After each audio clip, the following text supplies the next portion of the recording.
Mysticism creates readiness for cohabitation with certain spirits. It prepares the vessel. So by placing mystical practices first, we prepare ourselves to be ready for the relationships with the spirits that ultimately will uphold our work.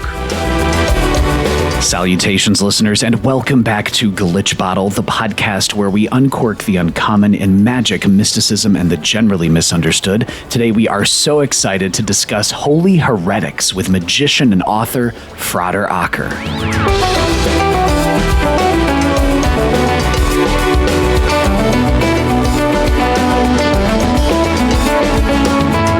What are the Olympic spirits that are mentioned in the grimoires? How are certain techniques of mysticism actually a prerequisite for magical work? Well, Frater Ocker is the perfect person to ask, and he explores these issues in great detail in his latest tome from Scarlet Imprint, Holy Heretics, which is the third and final volume in the Holy Diamond Cycle.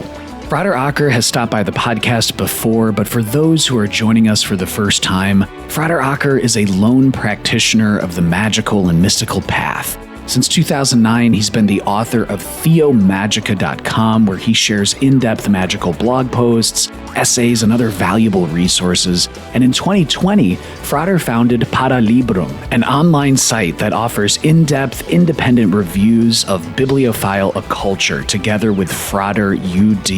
And Frater Ocker continues to be an active collaborator of Quaria Magical Training, which I know many listeners will be familiar with from previous guest Josephine McCarthy.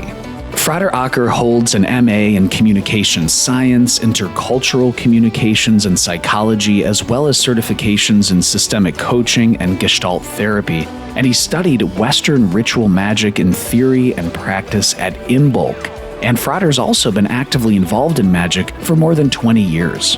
Frater Ocker is from Germany, and after several years of living abroad, he is now a resident in Munich. He's written several books that many listeners are very familiar with, including Cyprian of Antioch, A Mage of Many Faces, Holy Diamond, Black Abbot, White Magic, Johannes Tritemius and the Angelic Mind, and more.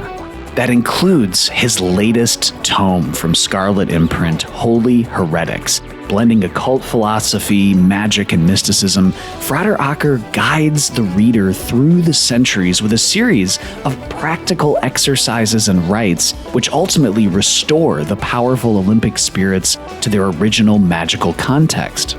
This incredible tome also offers a challenge to magicians who have reactively rejected Christianity, but it also offers a challenge to Christians who are unaware of the heretical tensions that are running throughout Christian mysticism. Frater Ocker traces the history of mysticism and also presents a new translation of a work by Paracelsus, which is incredible, and his book culminates with Frater Ocker's restored version of the ritual of the Olympic spirit, opening the gates of the seven spirits and uniting them into one greater Olympic spirit. A big thanks to each and every Glitch Bottle supporter on Patreon for your support of the podcast and for your excellent questions for our return guest. And now to help us uncork the uncommon, let's welcome back Frater Ocker.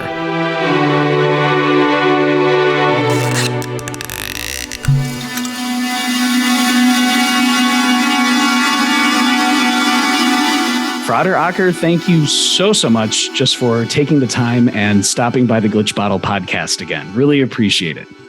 Thank you. It's a pleasure to be here. Good to be back. Before we get into Holy Heretics, a question that just popped into my head. When do you sleep with your Mozart-like levels of magical writing and research? Or perhaps do you maybe write in your sleep because you have such a huge output of magical writing?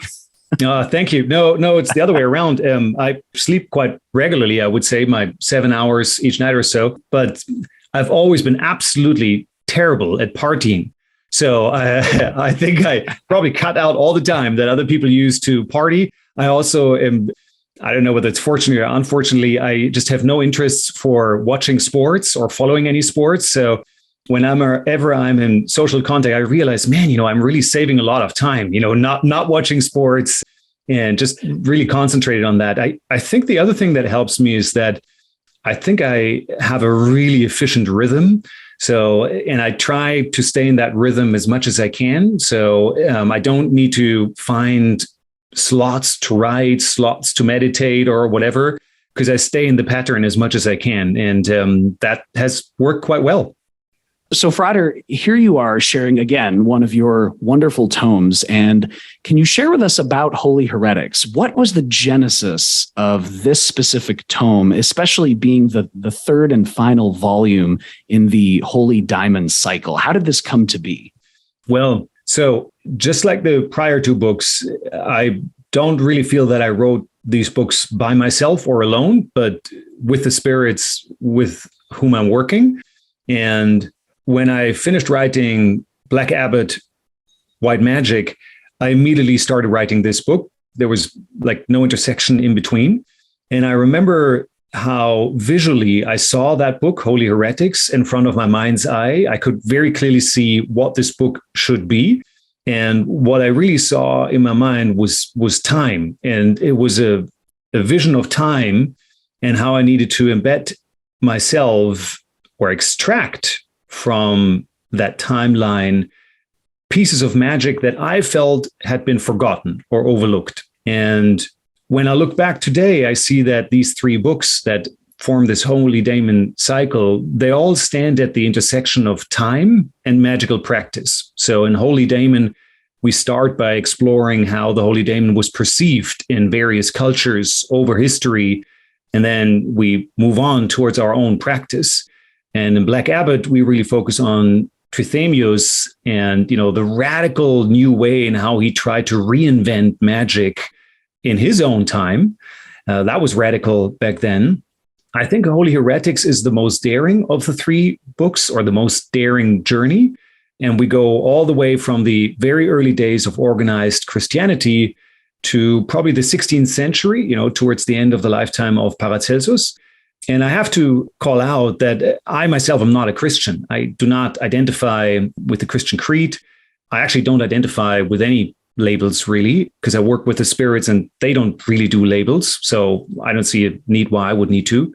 But there is a personal lens to this book beyond the work with the spirits and this vision that I had on what it needed to be. And that also became very obvious to me. I do live in Germany, in the south of Germany, in Bavaria. It is a very Catholic, or used to be a very Catholic country.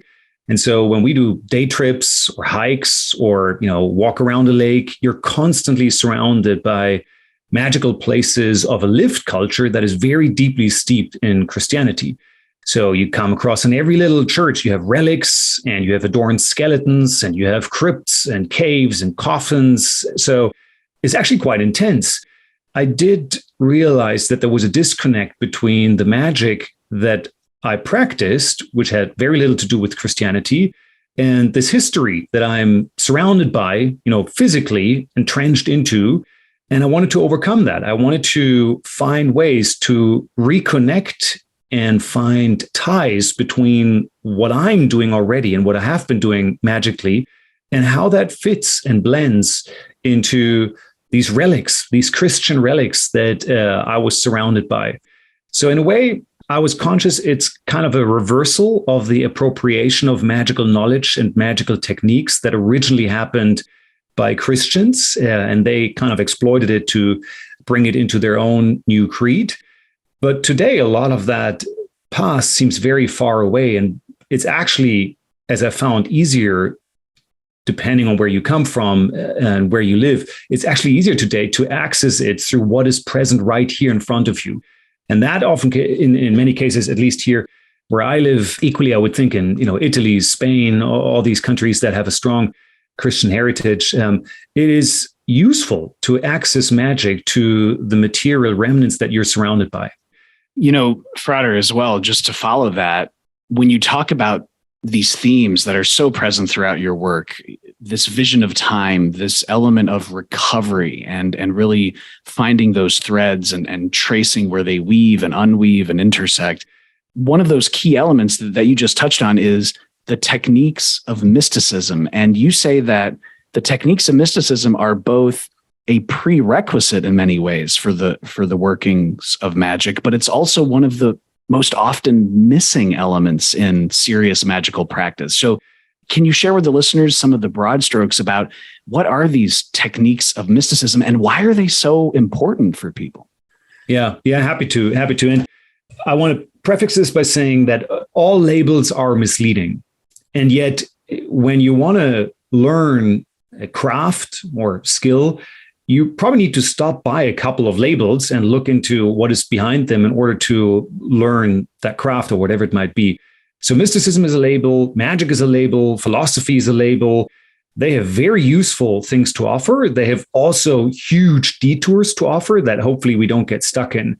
The interesting thing is, I guess, when you look at it, when you imagine the classical mystic and the classical magician and the classical philosopher, and you imagine them sitting at a pub, and they each will look down upon each other for different reasons. I actually go into that in the book and try to explain that in how we want to use these labels, but not get caught in it. So let's start with mysticism. Really, I use it as a lens on all techniques that help to create transcendence, that somehow help to transcend the physical reality that we're all thrown into. From a practical point of view, and in this book, in Holy Heretics, I use the term rainbow path quite a bit. That's a Kabbalistic expression. And if you imagine the tree of life, then the rainbow path is the path that leads straight up from Malkut into Dat and then beyond Dat without any irritation or any exploration or any interest for what else might be there. You just totally stay on the narrow trail of going from the created world to the divine world. Shortest possible route. That's why the rainbow path, it's also often depicted in the idea of the flight of an arrow. And the arrow flies, directly into its goal. So it's a very Saturnian way of approaching your work because it's very essential, focuses a lot on discipline and singular orientation. Now, when I say mysticism is kind of an umbrella term for techniques that help create transcendence, what I mean with that from a more human point of view is think of yourself as a vessel. You as a human being, and don't differentiate. This includes your body, this includes your mind, this includes everything. You're a vessel. And mysticism helps us shape this vessel and makes that vessel ready to contain certain form of substances, be in contact with certain kind of spirits, etc. So mysticism creates readiness for cohabitation with certain spirits. It prepares the vessel. So by placing mystical practices first, we prepare ourselves to be ready for the relationships with the spirits that ultimately will uphold our work. So in that sense, all of the work that we do with our holy diamond is inherently mystical. Magic, on the other hand, and again, I'm using these as labels and they will lead you astray if you only stick with the terms. Magic, on the other hand, is much less interested in what transcends. It is much more interested in what works. And I use this very much through the lens of the way Frater Ocker has shaped the idea of pragmatic magic, really in the sense anything that works is good. And so if you look at magic through that lens, magic has a very performative side. It has an operational side. If you're interested in things that work, then you don't want them to work once, you want them to work all the time. So then very quickly, we're, very close to scientific principles and the idea of making things a little bit more objective so that if I've used it and you want to use it, you can use it in the same way. And into that kind of idea blends the whole notion of the grimoire genre, because the grimoires are grammar. You want to get down to the actual grammar of how this shit works. So that notion to me is a very magical notion. So magic very much is about affecting change in ideally a way that can be repeated, whereas the mystical side is much more about creating the conditions so that you can affect a certain kind of change later on. At the end of the day, you need both, right? At the end of the day, in any kind of life that I can imagine, you will probably want to have experience to a certain degree, mastered both. But it's a fair question. Where do you want your journey to start? To that very point, Frater, you mentioned in the book that these simple techniques, practitioners can actually use those to build what you call a luminous chain in order to progress down their path. Can you share just the broad strokes about what is this luminous chain? Yeah, happy to.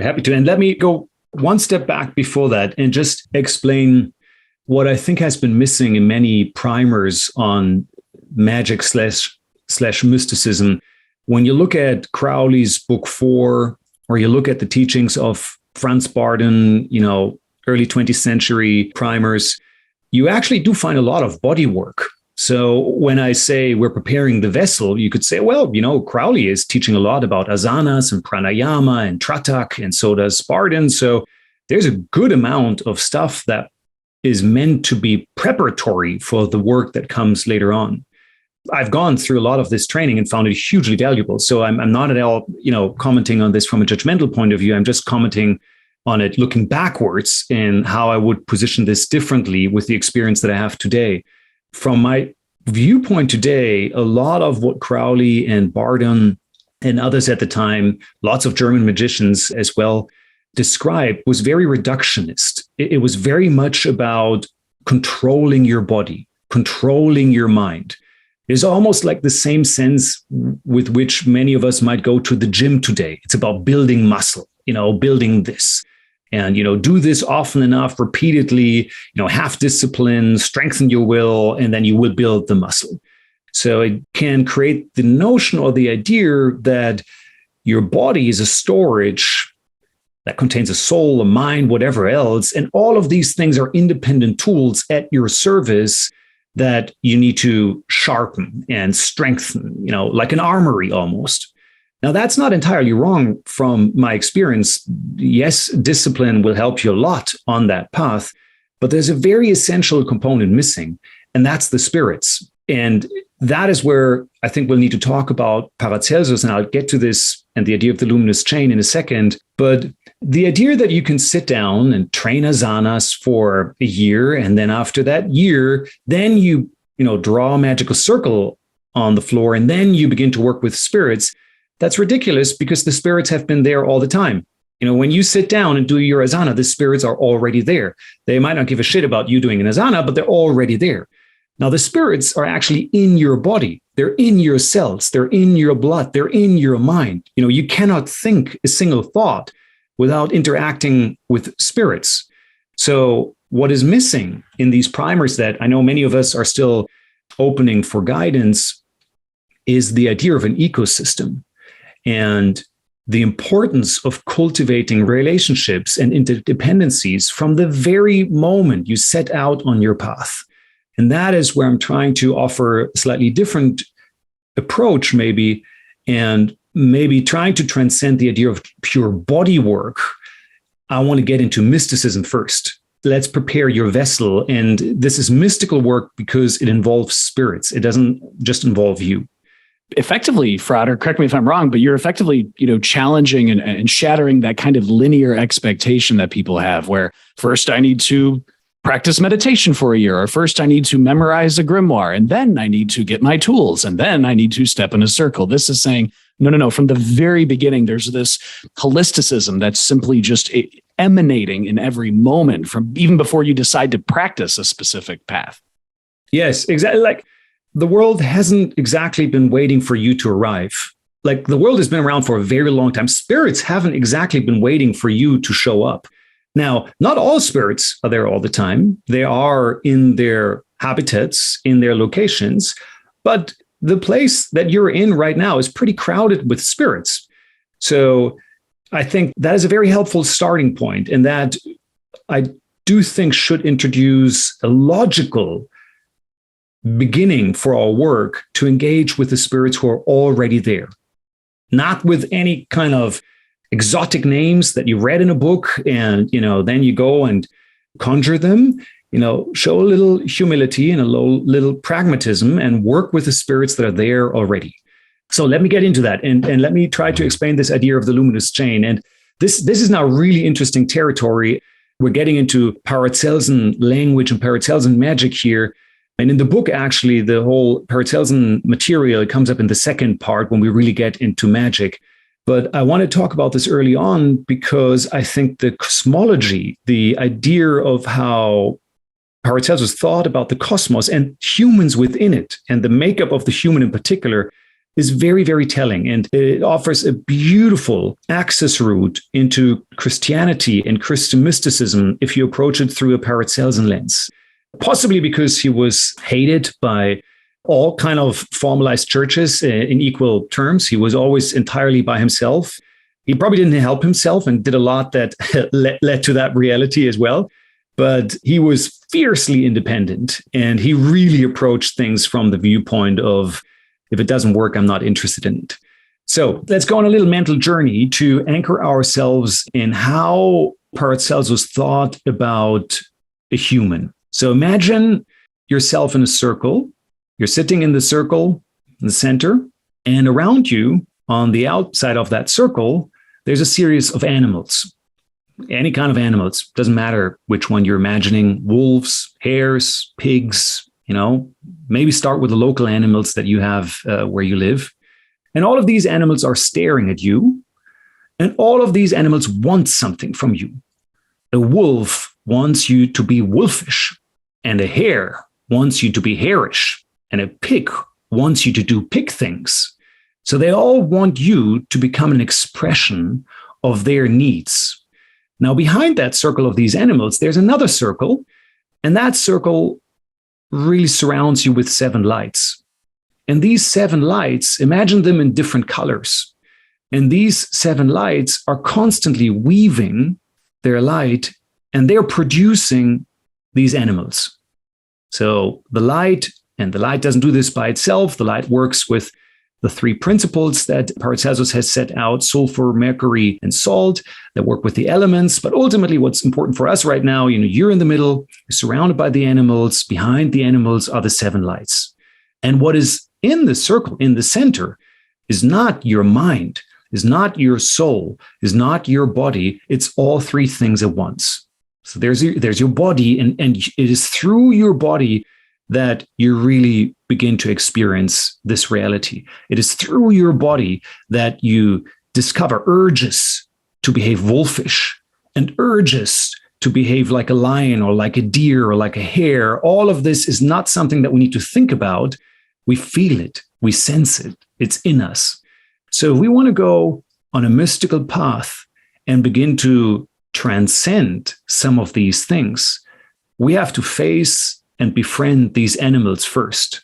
Any work with the lights that are behind these animals, until you have at least somehow befriended these animals, is useless. So the journey starts by becoming comfortable with our wolfishness. And it starts by becoming comfortable in finding moments in your life where you can do pig things and feel good about it. Joyful moments, without shame, without guilt.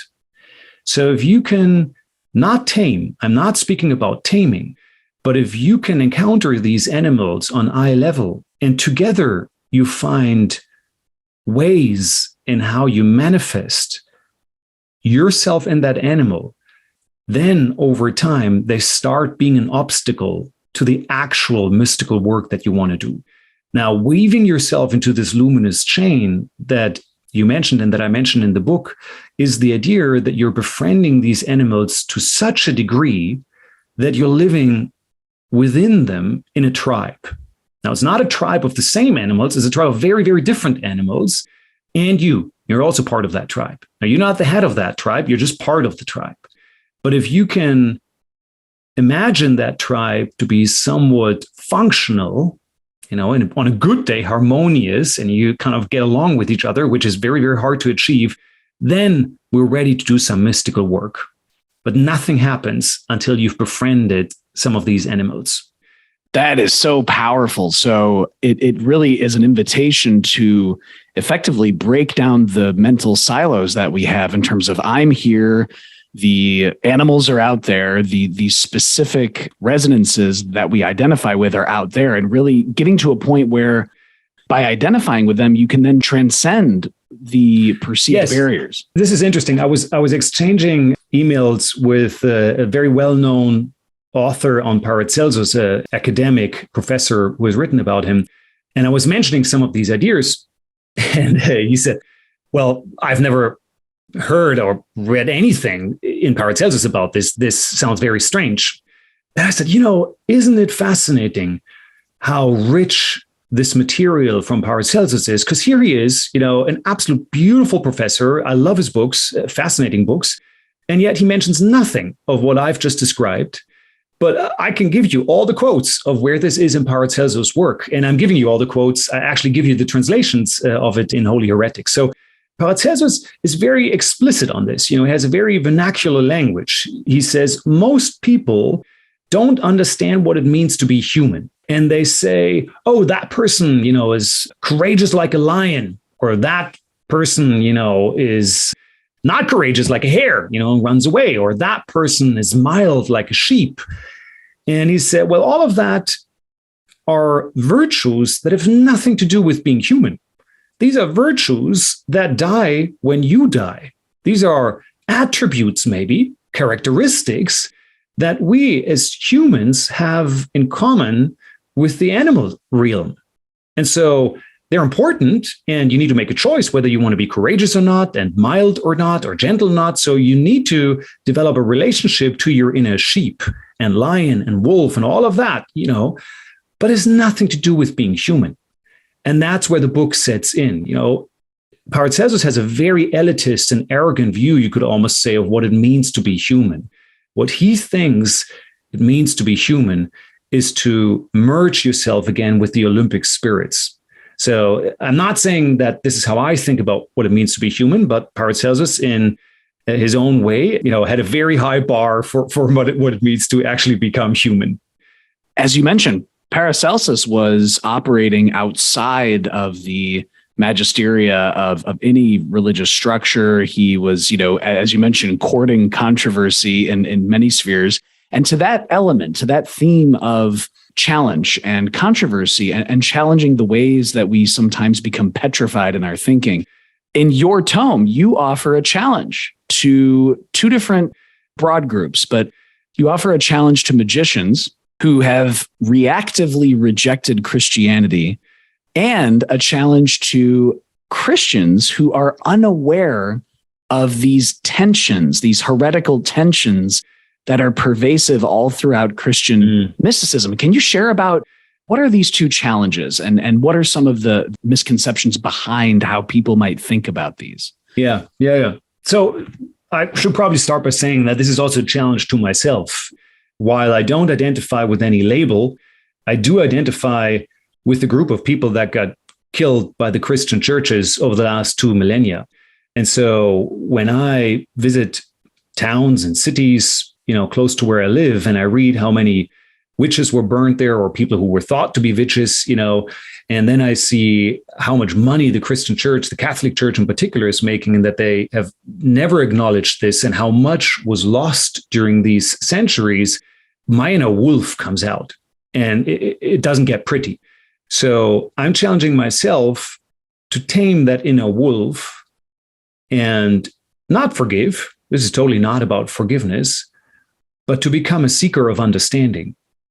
The people who stood on the Christian side during these times when they burned the witches, not all of them got up in the morning with the intent of burning witches and be terrible people and, become the people that I look down upon today. They probably had very different intentions than, how I'm judging them today. So it takes a leap of faith and courage to try to understand people who are so overtly opposed to your own values. Now, that doesn't mean that I'm blessing their values. That doesn't mean that I'm letting go of my own. But for a moment, I'm quieting my inner wolf to say, well, let's take an objective look at what was actually going on at the time. And what can I find if I'm not blinded by my own rage over what I think happened? Now, over 2 millennia, a lot of blood has been shed and a lot of scars have been created. And I do hold the Christian churches accountable for that. But equally, when I look at the tradition of Western magic, it seems to be a rather selfish tradition, and most of the techniques that you read about in grimoires and elsewhere, they're exclusively meant to be used for your own good. And I'm talking magic in particular, not necessarily mysticism. So, when I look at that, we probably weren't the most social people either, or at least applied our social support very exclusively, either for coin or for the people that we liked. So let's step back from this conflict and try to see what really happened, what created power on either of these sides, how it has been abused, and how the idea of genuine service has actually been neglected. So again, I want to stress this because I feel this is important. And as I was writing this book, I discussed this with Josephine McCarthy quite a bit when I tried to explain what the ancient desert fathers, in the 2nd century after Christ, what they did in the desert and how that actually might still help us today to hone in and develop certain mystical skills. It doesn't at all mean that I'm in tune with their values or with their lifestyle or what they were trying to do at the time. That is what I mean, stealing back the magical fire and the mystical fire from people who stole it from us. You mentioned, Frater, the Desert Fathers and these people who really did push the boundaries. Can you share some of the broad strokes of these figures, these mystics throughout history, throughout the decades, throughout the centuries that you trace in the book? What are some of the common themes that run throughout these figures, and why are they so important? Yeah. And this was interesting. You asked me initially about how did I write this book? And when we talk about Christian mysticism, it's an incredibly broad field. We're talking more than 2,000 years of history and the Eastern Church, the Western Church, etc. Strangely, I was pulled towards, half a dozen people or moments in time very clearly right from the get-go. And so there was no wavering in how the chapters would line up and come together in this book. We talk about Pseudo Dionysius Areopagite. We talk about the Desert Fathers. We talk about Simeon, the New Theologian. We talk about Hildegard of Bingen. And we talk about 2 anonymous pieces. One is called the Granum Sinapis, or the mustard seed. And then a very famous anonymous book that's called Theologica Germanica. It's actually very good. I'm writing a book and not reading this out to you because I'm probably butchering the names totally. But I tell you, I'm okay in pronouncing them in German. We're looking at these people, and what they all have in common is that they all got in trouble with orthodoxy. They all, were very mystical in terms of the actual work that we can trace back to them. And parts of their work really got them into trouble. Now, a lot of that was, in retrospect, polished by orthodoxy, and you wouldn't realize it today. And it's all been incorporated into orthodox structures of power. But at the time, it was hugely controversial what they actually did, and it was hugely disputed. So I think that's what they all have in common. And in the book, in the first half of the book, what we do is we go through an exploration for each one of these. We first try to take a look at what was it exactly that they did and under which circumstances, a little bit of history, a little bit of their practice. Then I'm trying to reverse my perspective and say, and why might we want to look at this through a really critical lens? So I'm trying to offer both sides. First, the emic view, how would this have all made sense through the lens of the Desert Fathers? And then I'm trying to take the etic view and say, okay, but from the outside, why is this actually maybe really dangerous and not such a good idea? And then towards the end of each of these chapters, I'm offering probably a radically modernized way of using some of these techniques for your own practice. That's the first half of this book. And the common denominator of all these figures, as I said, is they really got into trouble, and they all share in a way the antisocial stench of the Goes, the person because of their magical or mystical practice, was pushed to the periphery of society. You mention Paracelsus, of course, just someone who you've written about extensively, who is a titan of esotericism. And in the book, in terms of pushing boundaries and those themes, you give a full English translation of a work, as you said, his little-known book, Arcanum Arcanorum. And this is so interesting, I think, to listeners.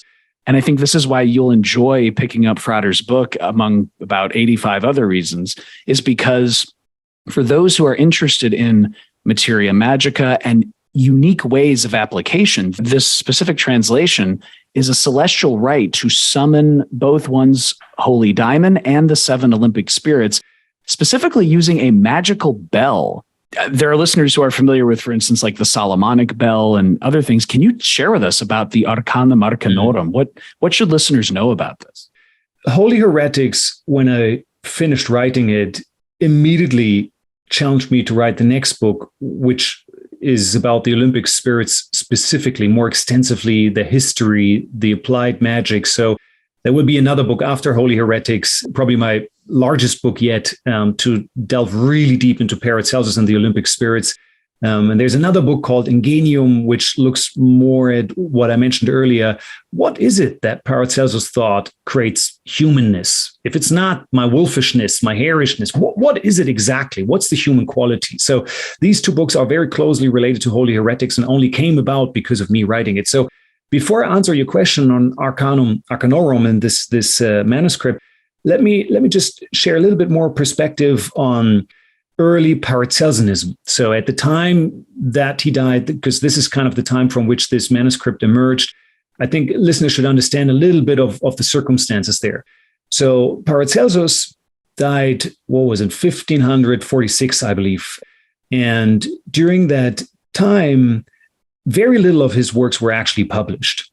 But the good man had been writing, actually had been dictating at night like a madman. So there was huge amount of material unpublished during the time of his passing. We know at least of 3 locations where there were large chests hidden full of manuscripts by Paracelsus. Now, some of them, we believe, actually were written in his own hand, but because he had the habit of getting up in the middle of the night and then dictating to his scribe, it actually might not have been his own hand. It might have been the scribe's hand, but still authentic material. So he had produced an insane amount of material. And what is also really important to know is there's a period in Paracelsus' life where he disappears. And that's important to call out because while we know very little about Paracelsus when he was young, we actually know pretty exactly where he was in his more mature years, because wherever he went, he got thrown out and created trouble. So you can trace this back quite well through the lens of his opponents. And there's a period about a year and a half where he completely disappears. And it is believed that he went into the Swiss mountains during this period and created his own cult or his own church, or call it whatever you want, his own community.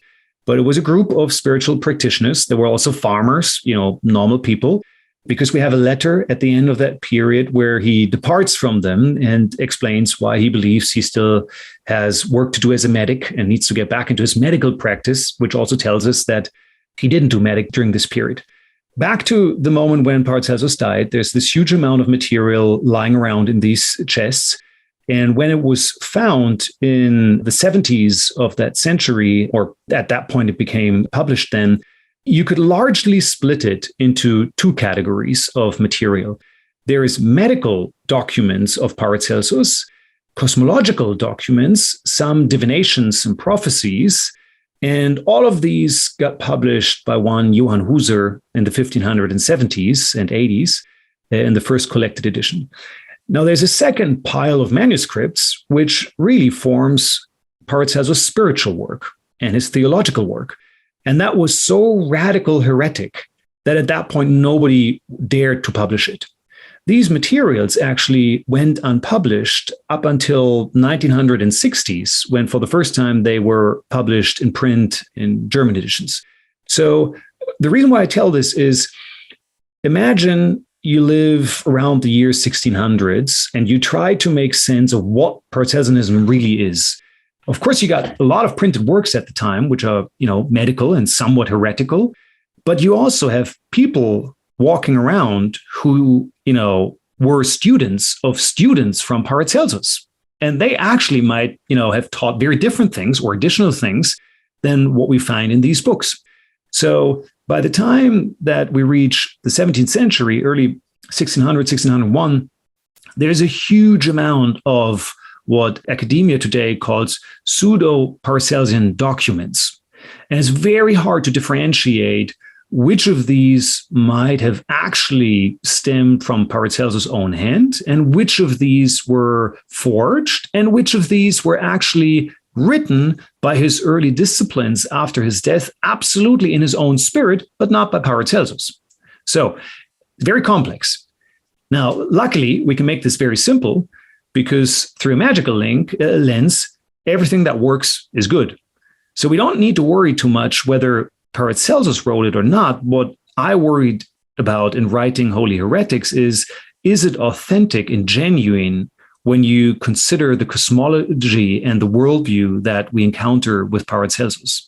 And the Arcanum Arcanorum, the Secret of Secrets, is one of these early manuscripts that emerged during this time, early 17th century, and is very specific.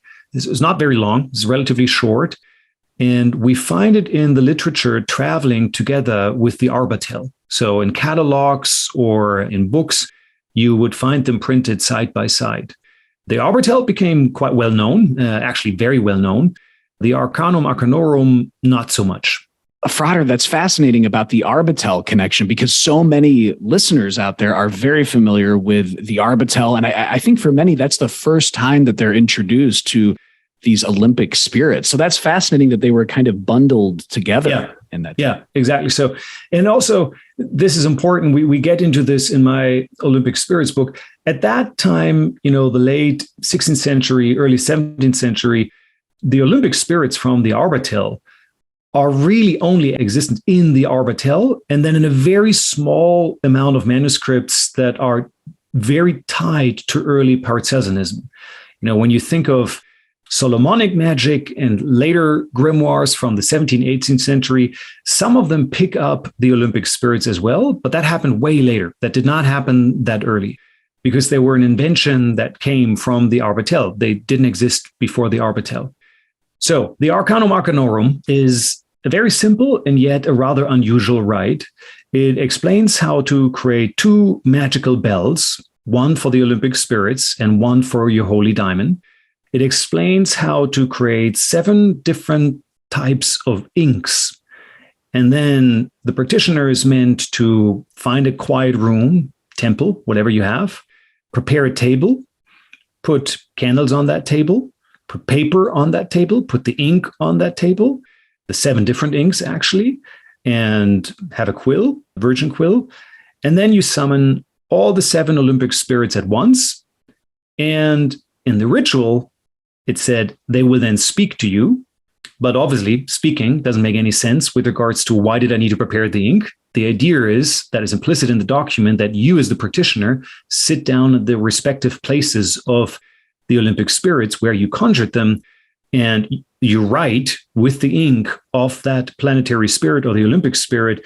And it's through you that these words, you act as the medium. Through that, you get in contact with the Olympic spirits. But the important thing that I was knocked off center first when I read it, and I realized there's something really important in it, is that you conjure all Olympic spirits at once, not singularly, all of them at once.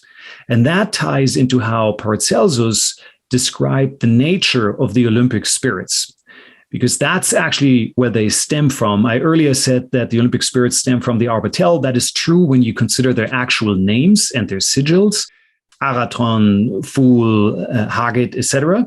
But the term Olympic spirit obviously comes from Paracelsus. So the idea of conjuring them all at once and going through an operation that allows you to synthesize the 7 Olympic spirits is deeply embedded in Paracelsus' work, but is very rarely observed. That is so fascinating, and I think surprising for many people, because the tendency I think many might have initially by picking up a grimoire or maybe reading about esotericism is there's this kind of one-on-one ratio that happens. There's myself and perhaps a spirit and one spirit sigil. So this is a very, would you use the word holistic to describe this, or just comprehensive, or what are some of the things? Yeah. Yeah. So this is where we get into, well, again, I would say Paracelsian cosmology.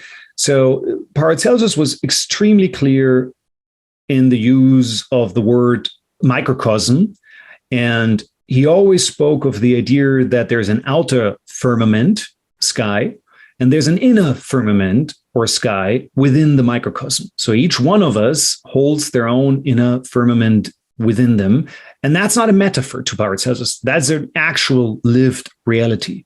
So imagine that, go back to what I explained earlier. You're sitting in the middle of this circle. You found a way of cohabiting with these animals. They're quiet for a moment, lucky you. And now you begin to work with these lights beyond these animals. These are not lights that are out in the sky. They're within you. They're in your human nature. So we're talking now about engineering human nature through magical and mystical means. We're talking now changing who you are and how you show up in the world in really radical ways. I think it puts to shame everything that's going on in the Silicon Valley about, how they want to use technology to change humans. This is way more radical than this. It's way more essential than that. And that's the idea that is throughout Paracelsus' work, embedded in his work, but rarely ever mentioned overtly. The idea is that you weave, synthesize, and blend these 7 lights into one. And that one light is no longer the Olympic spirits in the plural. That's the Olympic spirit in the singular. And once you have achieved that light within yourself, it becomes very easy to work with your holy daemon, and also becomes very easy to work with divinity as such. So that, again, is a very arrogant view, but that is what Paracelsus would say actually constitutes humanness. It is synthesizing these 7 inner lights. To that very point, Frater, your book concludes with a restored version of the ritual of the Olympic spirit, something that you took so much care and time in sharing with listeners. Opening the gates of the 7 spirits. Can you share about this ritual, kind of the broad strokes, and also the elements of this ritual, about baptism, for example, or how one even knows that the ritual itself has been successful? Can you share some of the themes about this? It's fascinating. Yeah, that right towards the end with which we're closing that book, I call it restored because I want to make sure people understand I didn't invent this. This really goes back to a lot of Paracelsian original material. And yet at the same time, it's not authentic Paracelsian because it's a version that I offer to experiment with, to learn from, to practice with. It was very hard writing this ritual and bringing it together in this shape and form. I was at a point where I wasn't quite sure, do I have permission to publish this?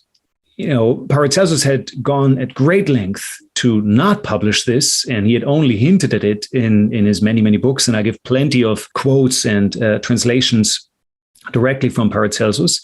My slightly heretic intent probably was to try to imagine ourselves as members of the community that Paracelsus had founded during this period when he was absent. And what kind of work would they have done with each other during that period? What came out of that is, I would think, probably the most hardcore rite that I ever imagined or wrote. Hardcore meaning it's irreversible. It's like a tattoo, but more than that, because your skin dies when you're dead, and what this ritual does not die.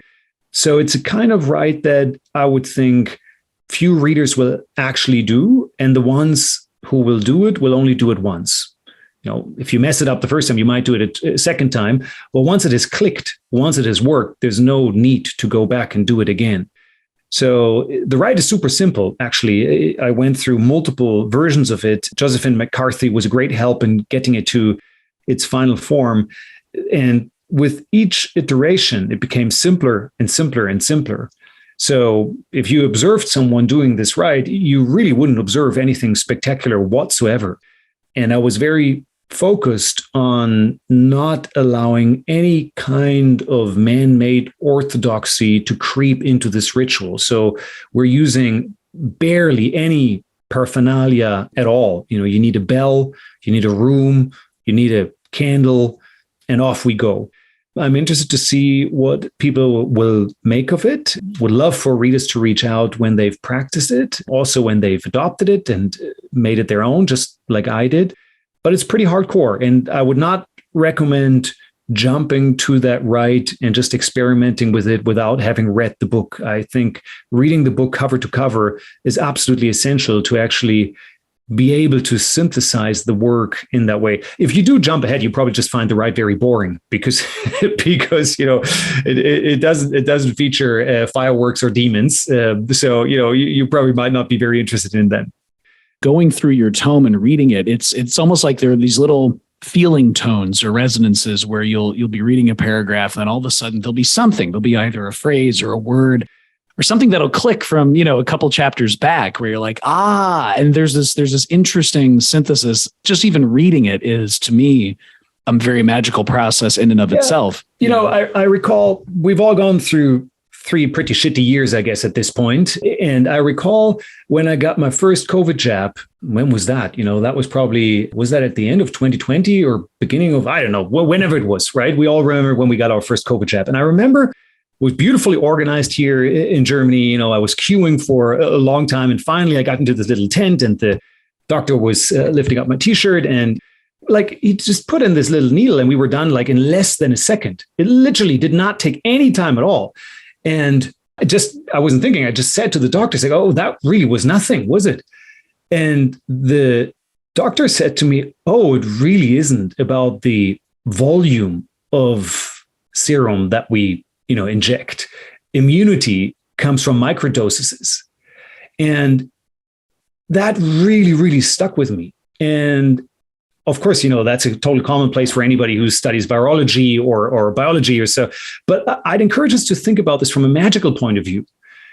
When you got your COVID jab, you did something really interesting to your body. And it was really important that you did it if you believe the doctors, who advocated for it.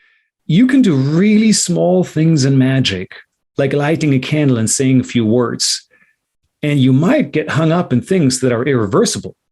So let's not get confused that it takes anything grand to create grand reactions in the cosmos.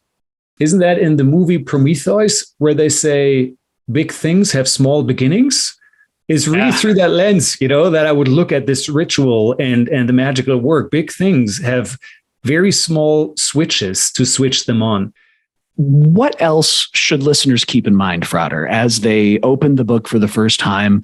As you mentioned, reading it cover to cover is vital. What else should they keep in mind as they, traverse this esoteric topography that you've laid out for them? Well, I was trying to write it in a way that they don't need to consider too much. Just start reading it and hopefully it works for you and you get hooked. I think the one thing that might be really helpful, maybe imagine yourself as you read that book as if you were Paracelsus, as if you were somewhere in the Swiss mountains, not quite sure whether you're creating a revolution or whether you're wasting your life, entirely dismissed by anybody who holds power around you. No magnate, nobody is giving you any money anywhere. Imagine yourself to be the essence of a lone practitioner. And with that means whether you're part of any cult, order, group right now, for the moment that you read that book, take yourself out of all of this. Go back to who you were in your mind, as a virgin 14-year-old, before you made magical contacts with other groups. Read it all by yourself and let it speak to you all by yourself without the blending of any other voices.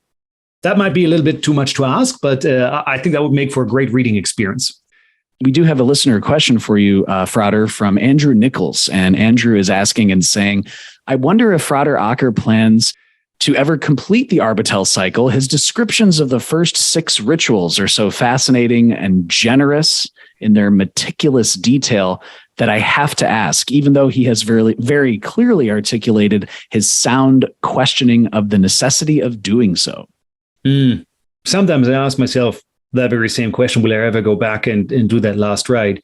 What I do know is the way I did the first rides is both incredibly effective and a trap. And it's a trap in the sense that it was absolutely not intended to be done in that way, but it was insinuated to do it that way in the Arbitel. So stupid readers like myself at the time, they would go off and do it in a very ritualistic pattern and conjure them one by one. But it had really significant side effects. And one of the shortcomings in the way that I do magic is that I go all in.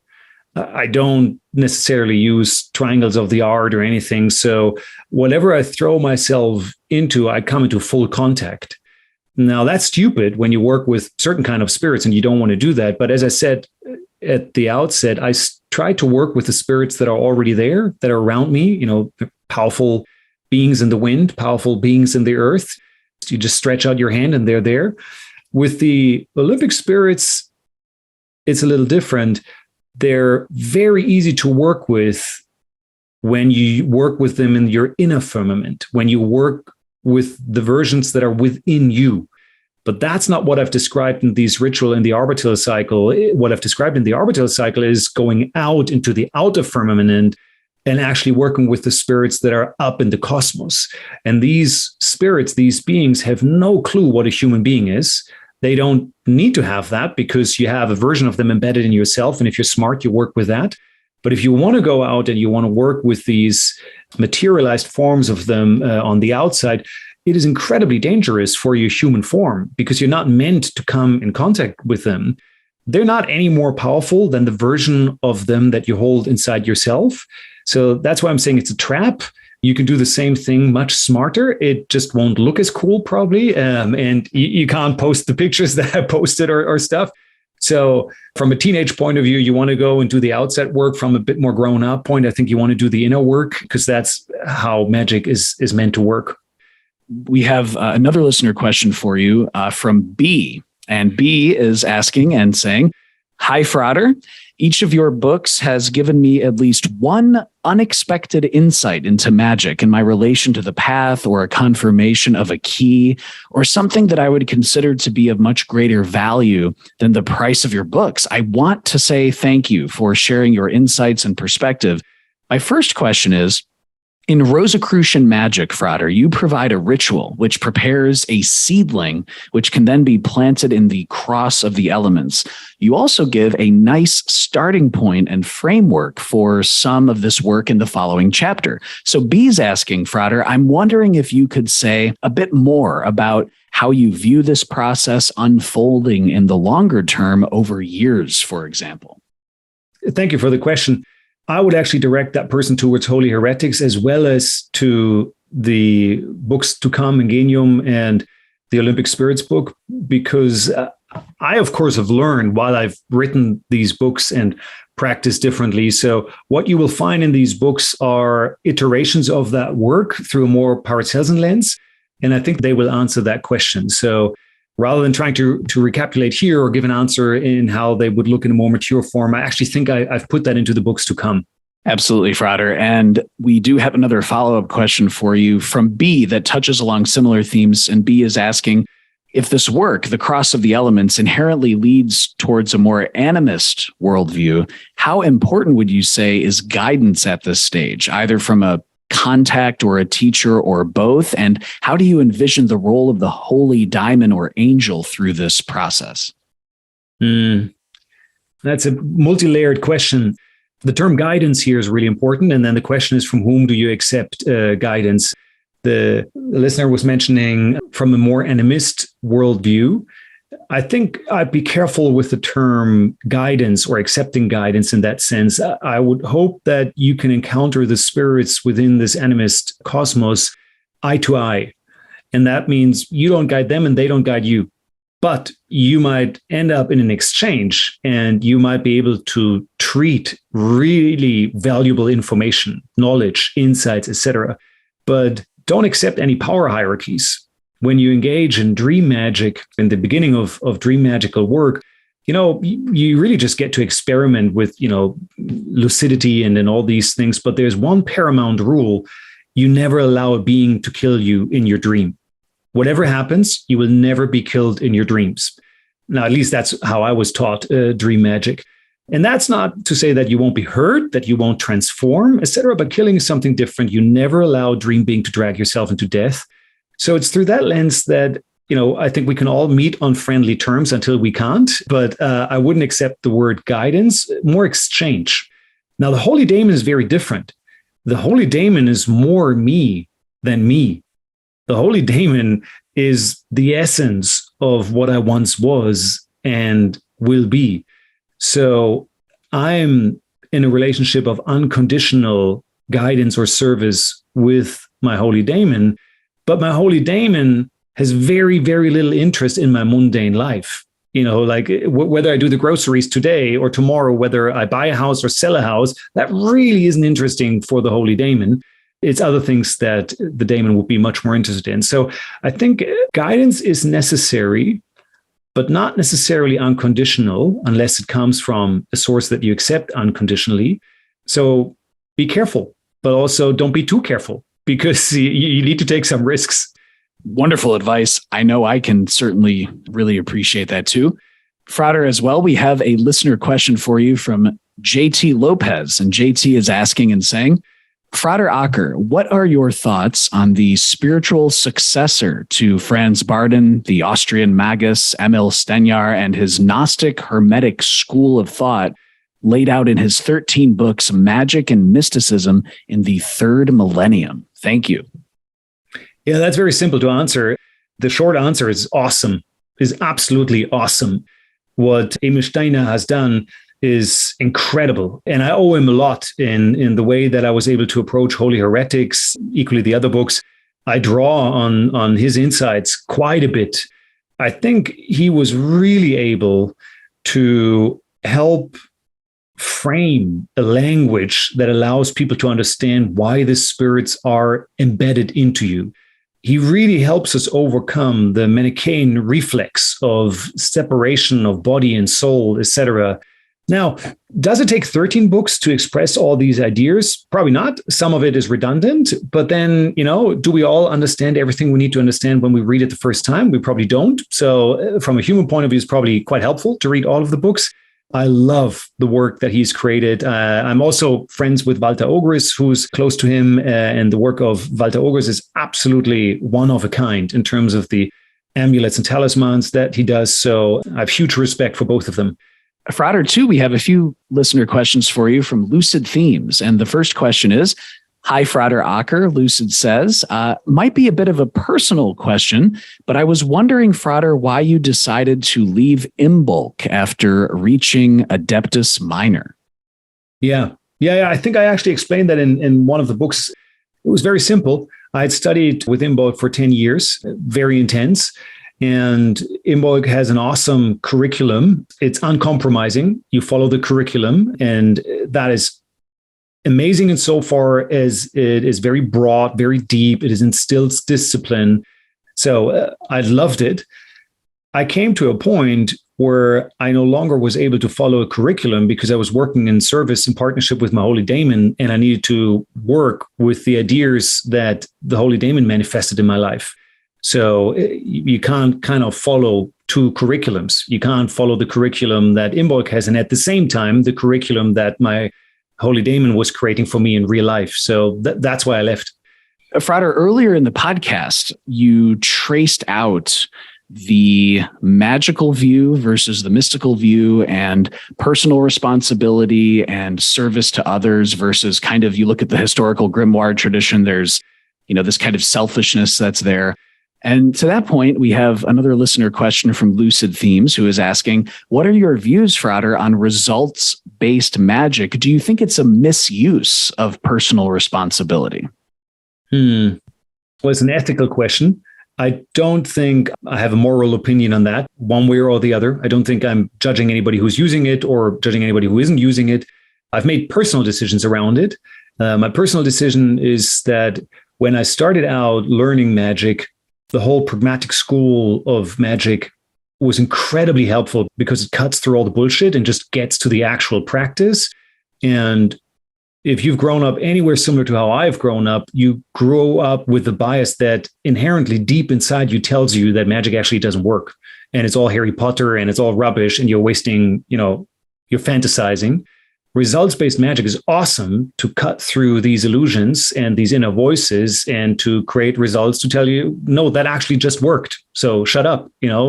I think from that angle it is incredibly pragmatic, incredibly powerful. Personally, I don't use a lot of results-based magic at all because many of the methods that I used had side effects. And I realized that trying to create results on a mundane level with mundane means has much less side effects. It probably costs the same amount of effort, whether you want to do something really well through a magical lens or whether you want to be really successful without magic. So for mundane tasks, I prefer mundane means. What a lovely and well-balanced way to look at that. And that really goes to your theme about straddling those boundaries. It's absolutely lovely. We also, Frater, have a listener question for you from Lila Eden, who is asking, what are your thoughts, Frater, on the artifacts that have been surfacing in the wake of droughts across the world? So, for example, Buddha statues in China, a stone circle in Spain, hunger stones in Germany. Are there any significant dynamics or even just metaphors in this that are helpful to observe or contemplate from a magical perspective? Lila is asking. That's a good question. And honestly, I haven't looked into that. I haven't asked myself that question.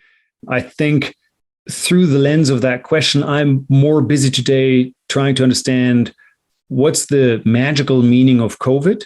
How is that affecting our realities, not only in a mundane, very, very real way, but also in a spiritual way? When you look at the war, Ukraine and Russia, what are the spiritual ripple effects that this creates? Mainly bad. So no, I haven't thought about this because maybe I'm distracted with other questions, but it's a good question to reflect upon. I was just chatting with Josephine McCarthy about this the other week, Frater. Where do you think the world is headed right now, magically and esoterically? So, for example, Josephine talks about, there are good times when magicians and esotericists can prepare and get ready. And then when the scales tip, and globally or locally, there might be very challenging times. That's when magicians can bring out those well-honed skills to help others. Do you feel similarly, or with everything going on? I would love your thoughts. Well, I want to say this in a way that it's not misunderstood, because a lot of people are suffering right now in ways that they didn't 3 years ago. And in my own family, we've had situations of suicides and losses and all sorts of things are happening.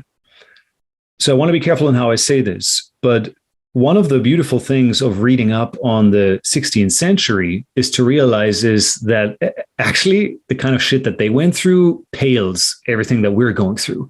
I mean, read about the 30-year war and what happened to people and how many people died. What we're having here right now, the fact that your energy bill is higher is a problem. I'm not dismissing that as a real problem, and we should all stand together to fix that. But in the greater scheme of things, how hard people can suffer, this scale is very, very wide open to the top. I often think of Johann Amos Comenius in the 30-Year War, and he had lost his children, he had lost his spiritual community, he had lost his wife, they were all dead. He was in a cave hiding. He didn't know how long he needed to hide, and he had nothing. And he wrote an absolute beautiful book about virtue and about living a virtuous life because he was surrounded by the opposite.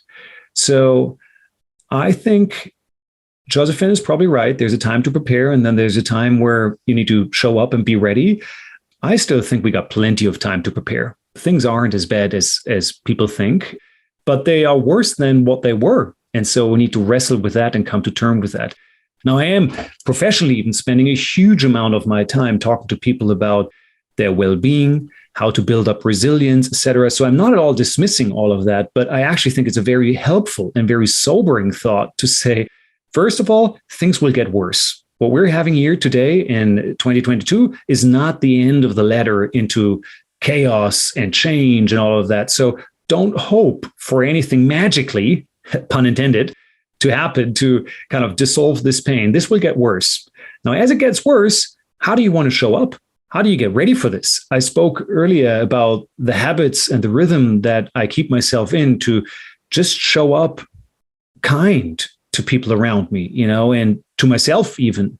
So I still think this is absolutely the time where we get ready.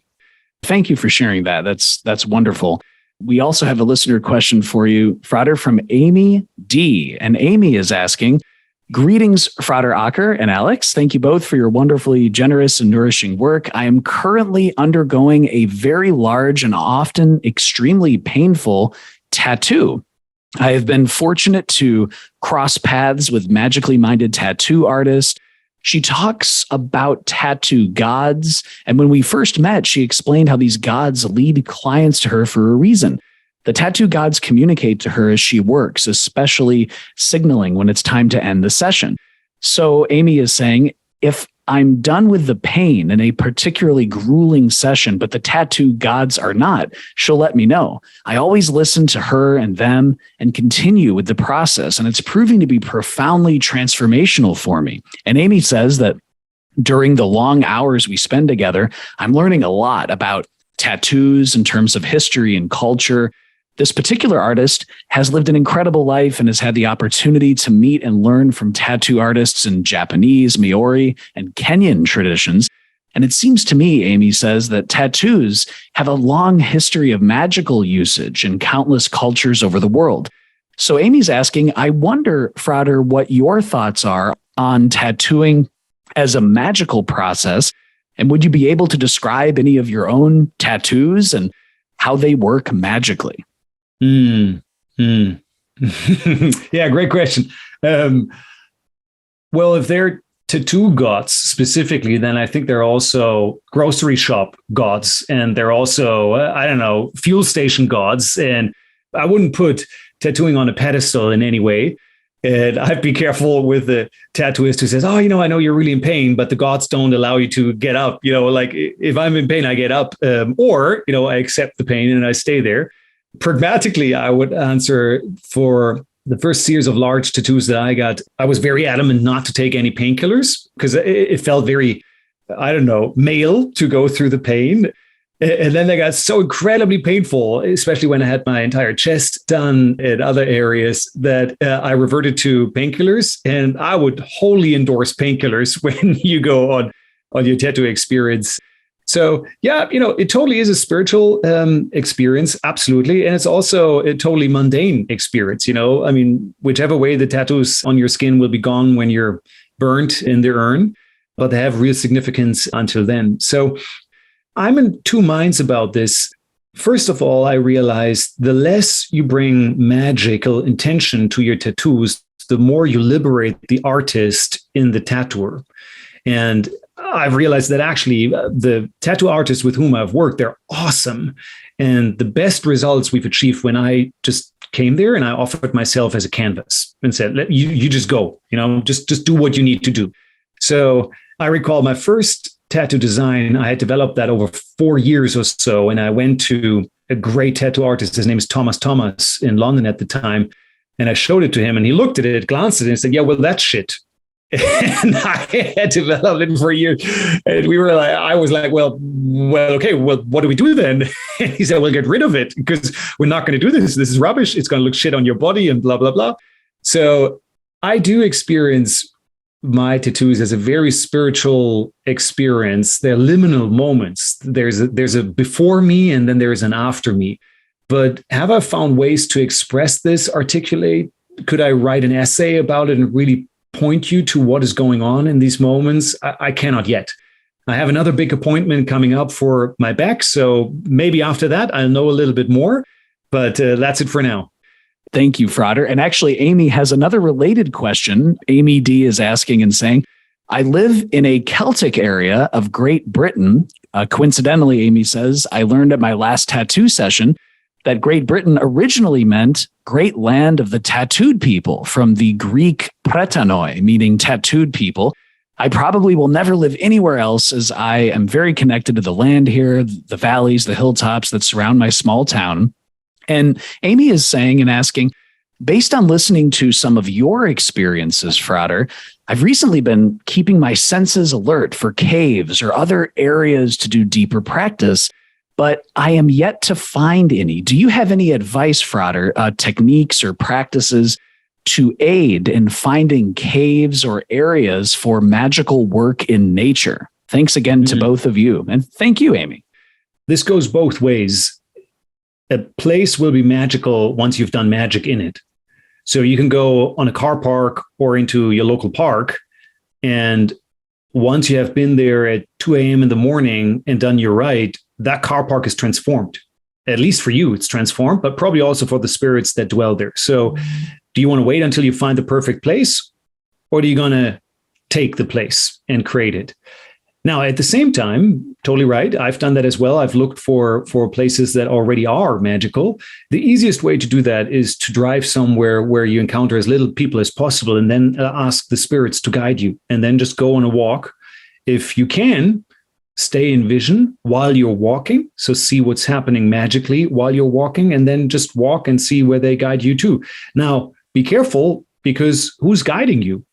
Like, there's no such thing as just this spirit. There is a particular spirit that might be guiding you, that you're clicking into. There might be multiple ones, and they might have their own agenda.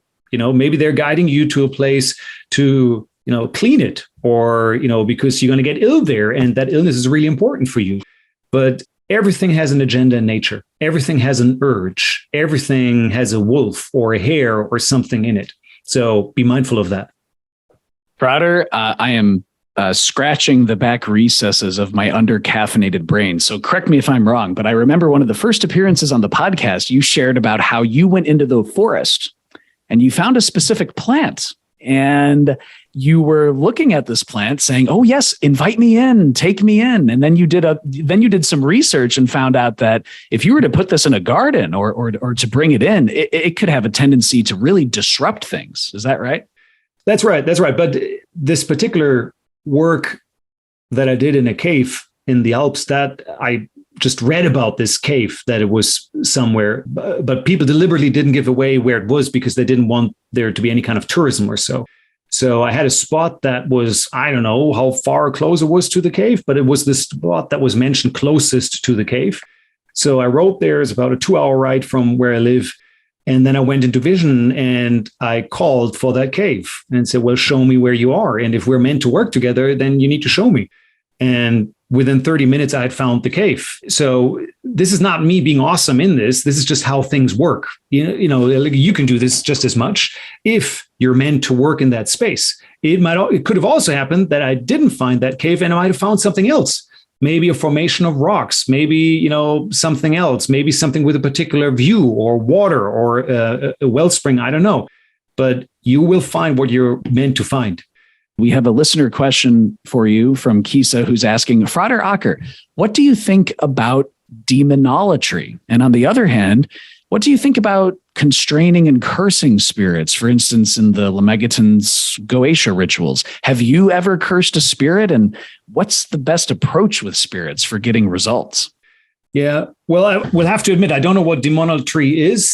So my inner nerd would want to go and Google it and understand the etymology of it. But I'll answer the second part of the question.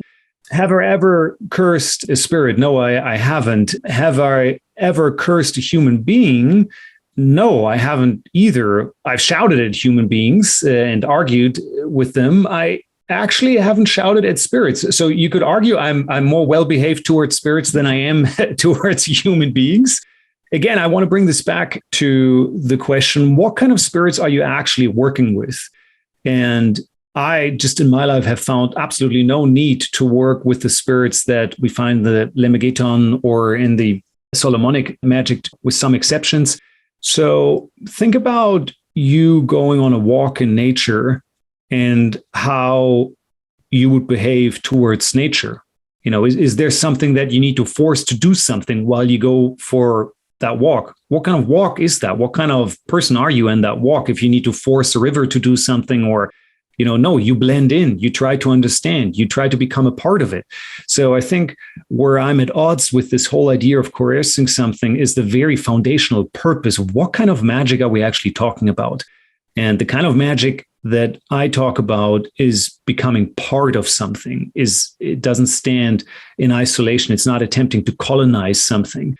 And if there are forces that are so terrible, forceful, and powerful that the only way for me to work with them is to constrain, coerce, and control them, is maybe I should just go somewhere else. Maybe I should just not work with them. I think that's a pretty good advice in nature as well. If you live next to an active volcano, well, either bear the risk or maybe live somewhere else. So, we were born with two legs, trees weren't, rocks weren't, so we can change our location. So I'm not dismissing the question whatsoever. I'm just saying I'm deliberately not going into places where I would need to curse or coerce spirits. Keith is also asking, Frater, and this to me goes back to your earlier point about bringing in the inks and specifically writing things down. But is it crucial, Keith is asking, in your opinion, to be able to hear the spirit during an evocation?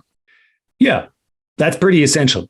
You need to make some form of contact, whether that's hearing, seeing, tasting, all of it, whatever it might be. But the essential notion of spirit work is an I and thou relationship. Here's me and there's you, and now let's talk. Now, sometimes this is so close up that the spirit, of course, manifests as your thoughts, etc., but you're still hearing the spirit. The biggest illusion and the biggest obstacle to people understanding magic is to understand what is actually them, because they really don't exist. They're just an illusion. What is happening is spirit all the way, spirit everywhere. We have another listener question for you, Frater, from Kisa, who's asking, how important is a spiritual authority when you are calling the spirits? I mean, different initiations or different magical orders. How does it affect the success of an evocation if you're part of a specific lineage or order? Well, I can't speak to that because I'm not in an order, and or at least not in this lifetime, and so I just don't have that experience. I would give a twofold answer still. Authority matters because power matters, right? And how you afford relationships is a question of how you allocate power. You can't afford anything if you don't have any power. So having power is important, and self-empowering yourself. Now, this authority in principle can flow from two places.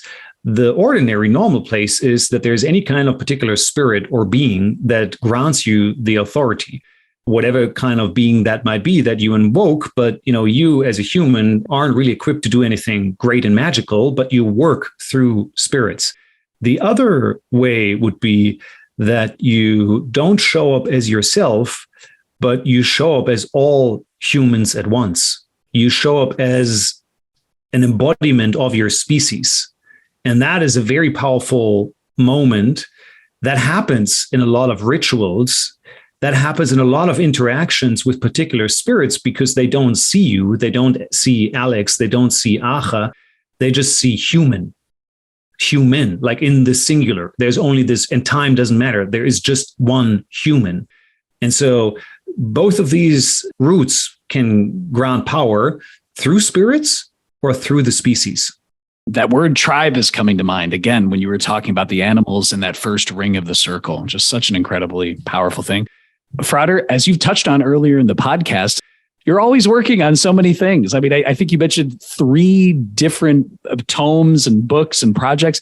Is there anything else that you would like to share with listeners, either about your future projects or about Holy Heretics, anything at all as we wrap up the podcast? Yeah, I mean, look, Holy Heretics is super close to my heart. It's a book that I've been working on very hard for, almost 2 years when I wrote it, but also, with much more time, I think, getting ready to be able to write it at all. So I'm very interested in what people will make of it, what they think of it. I'm thankful to Scarlet Imprint for the immense amount of work that went into it. I'm thankful to all the people who helped me with the book, Ricardo Carmona and Jose Sabogal, with his beautiful art. So I feel very dependent and interwoven with all of these people that helped me. Josephine McCarthy, I mentioned. So let's see what happens when that book sees the light of the day and is fully embodied. I am writing on another piece right now. I've gone back and read a lot of Austin Spare again, and really want to take a fresh look at Austin Spare through a Paracelsian lens and through an animist lens. I said a chapter to Josephine the other day, and she told me it's complete shit. So, that's a statement in itself. You might never see that chapter, or you might see a very reworked version of it. But yeah, I love working with the spirits in writing, and I love listening to them as they, tell me what I should be working on next. So absolutely, there will be more material in the next year. Wow. Magician, author, independent practitioner. His latest tome from Scarlet Imprints is Holy Heretics. Frater Ocker, thank you just so much for taking the time and sharing with our listeners today. It's always such a pleasure. Oh, you're welcome. Thank you. Thank you. It was a pleasure being here. Thank you so much. Well, listeners and Glitch Bottle patrons, I cannot tell you how much I appreciate Frater Ocker for taking the time to explore these ideas. This touches on so many things. The relationship between fidelity to a tradition and finding your own way by getting in touch with your inner firmament, and a relationship with spirits that has a very internal component. Also, the very, very, very important distinction and interrelationship between magic and mysticism, and how certain techniques of mysticism are an actual prerequisite for magical work. Also, it was so fascinating because we always hear about the Olympic spirits as they're listed in the Arbitel, but Frater Ocker provides a much needed and rich context. Definitely check out the video and podcast links below to order your copy of Holy Heretics, and also to check out Frater Ocker's blog. And also, a huge, huge thanks to each and every Glitch Bottle patron on Patreon. I cannot tell you how much I appreciate each of you for your support of the podcast. Without you, it literally would not exist, and it wouldn't continue to grow in new and interesting ways. So if you'd like to hop on the Glitch Bottle caravan, check out patreon.com/glitchbottle. And again, thank you so much for your support. As always, this is Alexander Eth reminding you to invoke often, uncork the uncommon, stay heretical, and keep the light.